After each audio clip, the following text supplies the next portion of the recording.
Hello, welcome back. My sister Angie and I are here again to help you solve the dinner dilemma with a main dish and a side. Today I'm making a dish I fell in love with in Argentina, a grilled skirt steak with an incredible chimichurri.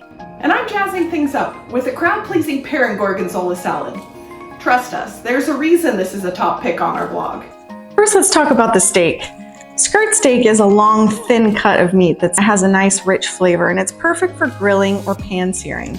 That's what makes it so great for this recipe. When it's thinly sliced and served with a sauce like this chimichurri, it's really good. If you can't find skirt steak, you could look for a flat iron or a bavette or any other kind of thinly sliced beef. Give the steak a little pat dry on all sides. Then we're going to season it with salt, pepper, and a little bit of garlic seasoning. I'm using this garlic and Italian seasoning that I got at a winery in California. It's really good on steak, but you can use any garlic or Italian seasoning that you have. This is my favorite grill right now. It's a Ninja wood fire grill. It can grill, smoke, and it's an air fryer. I'm excited to show you how great it grills just about anything. Right now I've got it preheated on the grill setting. I'm just going to set this on the grill and close the lid. It's going to take almost no time at all because this steak is so thin. While the Ninja works its magic, let's check in with Angie. I'm just lightly toasting some walnuts for the salad. I like to get this all done before I start preparing the salad, so everything can be mixed up easily. It's really easy to toast walnuts in a pan. It just takes a little bit of oil on medium heat and just give it a few stirs to prevent any walnut casualties. All right, looks like we're ready to get this salad put together. You're gonna love it. Grab a large salad bowl and add the lettuce. Then add the pear, the cheese, the walnuts, and cranberries. Just a quick note about the cheese. I know a lot of people don't like gorgonzola because it's so strong. If that's you, no worries. Just go ahead and use crumbled feta instead. But if you like it even stronger... Oh, that's definitely me. You'll want to use a crumbled blue cheese instead. Let's put this to the side for now and mix up the dressing. This is a pretty simple vinaigrette, and I've got my handy jar here. I'm telling you, this thing gets used so much in my kitchen. I'm not kidding. Look, I have just about every size. I use them for all sorts of things, like making dressing and even making iced tea. To the jar, I'm adding olive oil, apple cider vinegar, honey, a little Dijon mustard, and some oregano.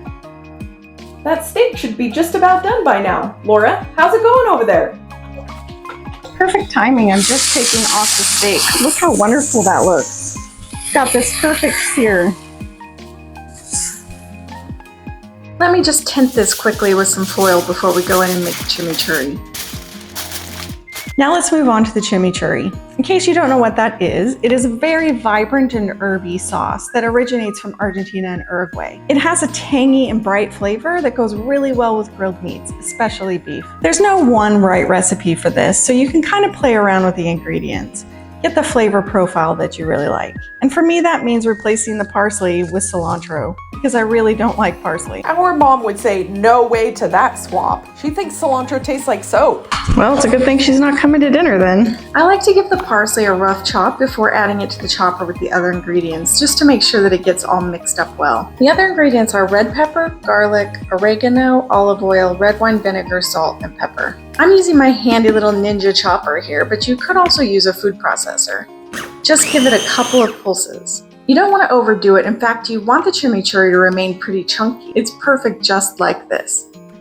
That's looking really great. I can't wait to try it. But first we gotta finish this salad. And lucky for us, it'll only take a minute. Top the salad with half the dressing. Mix it up gently to coat the lettuce. It might seem strange to use only half, but I find that it becomes overdressed easily. So start light and add more if you need it. You can always serve more on the table too. That's our pear and gorgonzola salad. It's super popular on our site. And once you try it, you'll see why. Fantastic! Now that salad's ready, it's time to slice the steak. It's been resting for about 10 minutes under the foil. Now it looks ready to cut.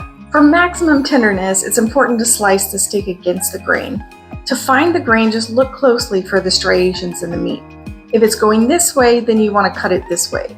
So just do some nice little thin strips. Mine is perfectly cooked to medium rare, just how I like it. Let's serve it up with that gorgeous chimichurri.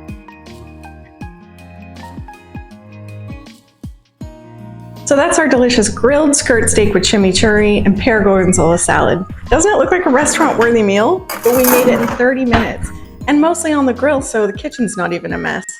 I sure wish I had some of that steak. Bet it tastes delicious. How's the steak, Laura? It's another winner.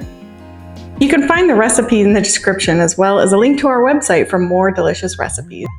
We really hope that you enjoyed these recipes. If you did, make sure to like and subscribe, and don't forget to hit the bell to be notified of new recipes. We'll see you next time.